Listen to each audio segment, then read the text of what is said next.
Bottom of the duck ಬಂದಿರುವಂತಹದ್ದು ನಿಮಗೆ queen of cups ಬಂದಿದೆ. ನಿಮ್ಮ ಲವ್ ಲೈಫಿನ ವಿಚಾರವಾಗಿ ಬಹಳ ಕೇರಿಂಗ್ ಅನ್ನ ಮಾಡ್ತಾ ಇರುವಂತಹದ್ದು, ಅದ್ರ ಬಗ್ಗೆನೇ ನೀವು ಯೋಚನೆಯನ್ನ ಮಾಡ್ತಾ ಇರುವಂತಹದ್ದು, ಒಂದು ಸ್ಟೇಬಲ್ ರಿಲೇಶನ್ಶಿಪ್ ಅನ್ನ ಉಳಿಸ್ಕೋಬೇಕು ಅನ್ನುವಂತಹ ಆಲೋಚನೆಯನ್ನ ಮಾಡ್ತಾ ಇರುವಂತಹದ್ದು ರೆಪ್ರೆಸೆಂಟ್ ಆಗ್ತಾ ಇದೆ. ಪಾಸಿಟಿವ್ ಬಗ್ಗೆ ಹೇಳೋದಾದ್ರೆ ಎಲ್ಲವೂ ಚೆನ್ನಾಗಿಯೇ ಇತ್ತು. ಫುಲ್ ಕಾರ್ಡ್ ರೆಪ್ರೆಸೆಂಟ್ ಆಗ್ತಾ ಇದೆ ಅಂದ್ರೆ ಜಾಯ್ಫುಲ್ ಆಗಿತ್ತು, ಚೆನ್ನಾಗೇ ಮಾತಾಡ್ತಾ ಇದ್ರಿ, ಖುಷಿಯಾಗಿದ್ರಿ, ಖುಷಿಯಾಗಿ ಓಡಾಡೋದು ಎಲ್ಲವನ್ನ ಕೂಡ ನೀವು ಮಾಡಿರುವಂತಹದ್ದು ರೆಪ್ರೆಸೆಂಟ್ ಆಗ್ತಾ ಇದೆ.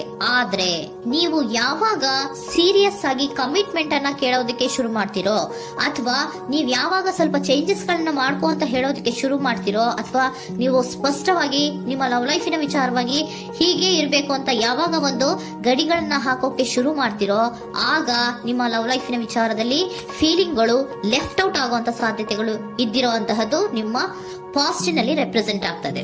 ನೀವೇನಾದ್ರೂ ಹಾಗಿರ್ಬೇಕು ಹೀಗಿರ್ಬೇಕು ಅಂತ ಏನಾದ್ರೂ ನೀವು ಅವ್ರಿಗೆ ಹೇಳಿದ್ರೆ ಅವರು ನಿಮ್ಮಿಂದ ಸ್ವಲ್ಪ ಸ್ವಲ್ಪ ದೂರ ಹೋಗಿರುವಂತಹದ್ದು ರೆಪ್ರೆಸೆಂಟ್ ಆಗ್ತಾ ಇದೆ. ಯಾಕಂದ್ರೆ ನೀವು ಖುಷಿಯಾಗಿರ್ಬೇಕು, ಸಂತೋಷವಾಗಿರ್ಬೇಕು ಅಷ್ಟನ್ನ ಮಾತ್ರನೇ ಅವರು ಎಕ್ಸ್ಪೆಕ್ಟ್ ಅನ್ನ ಮಾಡುವಂತಹದ್ದು. ಈಗ ಸದ್ಯದ ಮಟ್ಟಿಗೆ ಅವರು ನಿಮ್ಗೆ ಯಾವುದೇ ರೀತಿಯ ಸೀರಿಯಸ್ ಕಮಿಟ್ಮೆಂಟ್ ಗೆ ಒಳಗಾಗುವಂತ ಸಾಧ್ಯತೆಗಳು ಯಾವುದು ಇದ್ದಿರೋ ಮಟ್ಟಿಗೆ ನಿಮ್ಮ ಪಾಸ್ಟ್ ನಲ್ಲಿ ರೆಪ್ರೆಸೆಂಟ್ ಆಗ್ತಾ ಇಲ್ಲ. ಈ ಪರ್ಸನ್ ಏನು ಈ 4 ಕಾರ್ಡ್ ಬಂದಿದೆಯೋ, ಈ ಪರ್ಸನ್ ಸೀರಿಯಸ್ ಕಮಿಟ್ಮೆಂಟ್ ಗೆ ಸಿಗುವಂತಹ ಸಾಧ್ಯತೆಗಳು ಇದ್ದಿರೋ ಮಟ್ಟಿಗೆ ನಿಮ್ಮ ಪಾಸ್ಟ್ ನಲ್ಲಿ ಕಾಣಿಸ್ತಾ ಇಲ್ಲ. ಆಗ ಅವರಿಗೆ ಫೀಲಿಂಗ್ ಲೆಫ್ಟ್ ಔಟ್ ಆಗಿರುವಂತಹದ್ದು, ಅವರು ಸ್ವಲ್ಪ ಸ್ವಲ್ಪ ಚೇಂಜ್ ಆಗಿ ನಿಮ್ಮಿಂದ ದೂರ ಹೋಗಿರುವಂತಹದ್ದು ಈ ಕಾರ್ಡಿನಲ್ಲಿ ರೆಪ್ರೆಸೆಂಟ್ ಆಗ್ತಾ ಇದೆ. ಅಟ್ ದ ಪ್ರೆಸೆಂಟ್ ನಲ್ಲಿ ನಿಮಗೆ ಬಂದಿರುವಂತಹ ಕಾರ್ಡ್ ಏನು, ವೀಲ್ ಆಫ್ ಫಾರ್ಚೂನ್. ಬದಲಾವಣೆಯ ಮಾರ್ಗವನ್ನ ನೀವು ಹಿಡಿಬೇಕು, ಅಂದ್ರೆ ಬದಲಾವಣೆ ಆಗ್ಬೇಕು. ನೀವು ಅವರು ಸೀರಿಯಸ್ ಕಮಿಟ್ಮೆಂಟ್ ಅನ್ನ ಕೇಳಿದಾಗ ಅವರು ನಿಮ್ಮಿಂದ ದೂರ ಹೋಗಿದ್ದಾರೆ ಅಂದ್ರೆ ನೀವೇನ್ ಮಾಡ್ಬೇಕು, ಅಟ್ ದ ಪ್ರೆಸೆಂಟ್ ನಲ್ಲಿ ಬದಲಾವಣೆಯ ಮಾರ್ಗವನ್ನ ಹಿಡಿಬೇಕು. ಬದಲಾವಣೆಯ ಮಾರ್ಗವನ್ನ ಮಾಡ್ಕೊಳಕ್ಕೆ ಹೋಗ್ತೀರಾ, ಆದ್ರೆ ನಿಮ್ ಕೈಲಿ ಆಗ್ತಾ ಇಲ್ಲ. ಯಾಕಂದ್ರೆ ವೀಲ್ ಆಫ್ ಫಾರ್ಚೂನಿನ ಕ್ಲಾರಿಫಿಕೇಶನ್ ಕಾರ್ಡ್ ಬಂದಿರುವಂತಹದ್ದು ಯಾವುದು, ಡೆವಿಲ್ ಕಾರ್ಡ್ ರೆಪ್ರೆಸೆಂಟ್ ಆಗ್ತಾ ಇದೆ. ಡೆವಿಲ್ ಕಾರ್ಡ್ ಏನನ್ನ ರೆಪ್ರೆಸೆಂಟ್ ಮಾಡುತ್ತೆ, ಅಡಿಕ್ಷನ್ ಅನ್ನ ರೆಪ್ರೆಸೆಂಟ್ ಮಾಡುತ್ತೆ. ಯಾವಾಗ್ಲೂ ಅವರ ಬಗ್ಗೆನೇ ಯೋಚನೆ ಮಾಡ್ತಾ ಇರೋದು, ಅದ್ರ ಬಗ್ಗೆನೇ ಥಿಂಕ್ ಮಾಡ್ತಾ ಇರೋದು.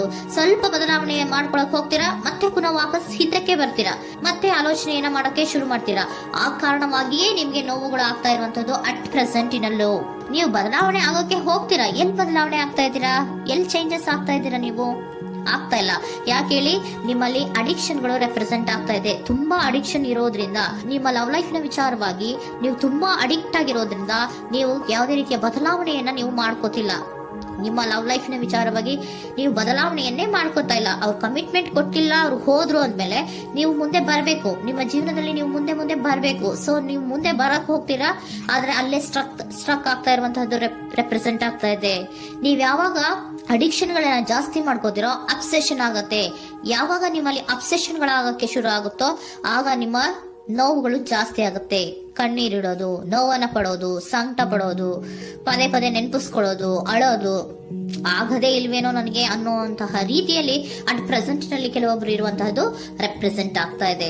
ನೆಕ್ಸ್ಟ್ ಕಾರ್ಡ್ ಬಂದಿರುವಂತಹದ್ದು ಯಾವುದು, ಕ್ವೀನ್ ಆಫ್ ಪೆಂಟಿಕಲ್ಸ್ ಬಂದಿದೆ. ಸೊ ಕ್ವೀನ್ ಆಫ್ ಪೆಂಟಿಕಲ್ ಏನನ್ನ ರೆಪ್ರೆಸೆಂಟ್ ಮಾಡುತ್ತೆ, ನಿಮ್ಮನ್ನ ನೀವು ಗಮನವನ್ನ ಕೊಡಬೇಕು, ನಿಮ್ಮ ಕಡೆಗೆ ನೀವು ಹೆಚ್ಚು ಗಮನವನ್ನ ಕೊಡಬೇಕು.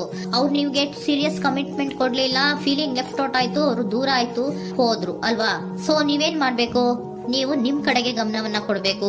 ವೀಲ್ ಆಫ್ ಫಾರ್ಚೂನ್ ಅಂದ್ರೆ ಏನು, ನೀವು ಬದಲಾವಣೆಯ ಮಾರ್ಗವನ್ನ ಹಿಡಿಬೇಕು.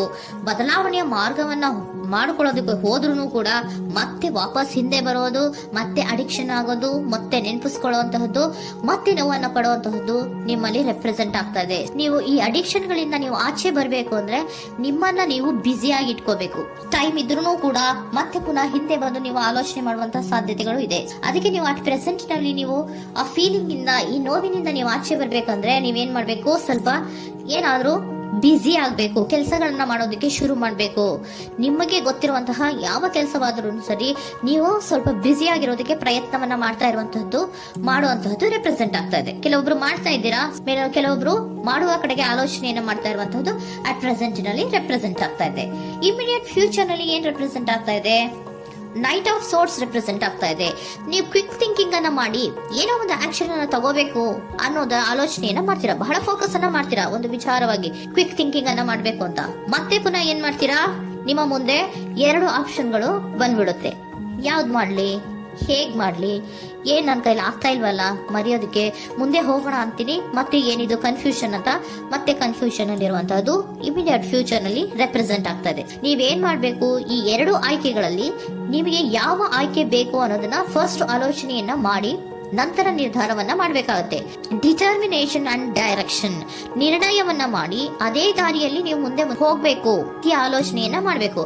ಆ ರೀತಿಯ ಆಲೋಚನೆಯನ್ನ ಮಾಡಿದ್ರೆ ಇನ್ ನಿಯರ್ ಫ್ಯೂಚರಿನಲ್ಲಿ ನೀವು ಆ ರೀತಿ ಆಲೋಚನೆಯನ್ನ ಮಾಡಿದ್ರೆ ನಿಮ್ಮಲ್ಲಿ ಒಂದು ಪಾಸಿಟಿವ್ ಚೇಂಜಸ್ ಗಳಾಗುತ್ತೆ. ಸ್ಟಾರ್ ರೆಪ್ರೆಸೆಂಟ್ ಆಗ್ತಾ ಇದೆ, ಕೆಲವೊಂದು ರೀತಿಯ ಪಾಸಿಟಿವ್ ಚೇಂಜಸ್ ಗಳು ಆಗುತ್ತೆ.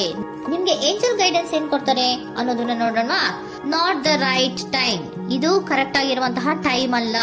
The situation will improve, situation ಅನ್ನೋದು ಇಂಪ್ರೂವ್ ಆಗುತ್ತೆ ಯಾವಾಗ, ಇಫ್ ಯು ಬಿಲೀವ್, ನೀವು ನಂಬಿಕೆ ಇಟ್ಟಾಗ ಮಾತ್ರ ಸಿಚುಯೇಷನ್ ಅನ್ನೋದು ಇಂಪ್ರೂವ್ ಆಗುವಂತಹದ್ದು. ಏನೀಗ ಬೇಜಾರಿನಿಂದ ಇದ್ದೀರಲ್ಲ, ಈ ನೋವು ಯಾವಾಗ್ಲೂ ಶಾಶ್ವತವಾಗಿ ಇರುವಂತಹದ್ದು ಅಲ್ಲ.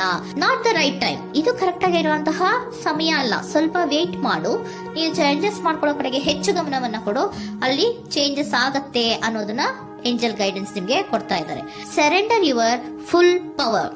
Your life is a calling for you to step into your full power rather than playing it small. ನೀವು ಧೈರ್ಯವಾಗಿ ಒಂದು ಹೆಜ್ಜೆಯನ್ನ ಮುಂದಕ್ಕೆ ಇಡಬೇಕು. ಸೊ ಮುಂದೆ ಹೋಗುವಂತಹ ಆಲೋಚನೆಯನ್ನ ಮಾಡಬೇಕು. ಪವರ್ ಇಂದ ನಿಮ್ಮಲ್ಲಿರುವಂತಹ ಪವರ್ ಅನ್ನ ಯೂಸ್ ಮಾಡ್ಕೊಳ್ಳಿ. ಯಾಕೆ ನನ್ನಲ್ಲಿ ಏನಿಲ್ಲ, ನನ್ನ ಕೈಲಿ ಏನೂ ಆಗಲ್ಲ ಅಂತ ಯಾಕೆ ಕೂತಿದ್ದೀರಾ? ನೀವು ಏನ್ ಮಾಡ್ಬೇಕು, ಬಹಳ ಧೈರ್ಯದಿಂದ ಮುಂದಕ್ಕೆ ಹೋಗಿ ಅನ್ನೋದನ್ನ ನಿಮ್ಗೆ ಸರೆಂಡರ್ ಕಾರ್ಡ್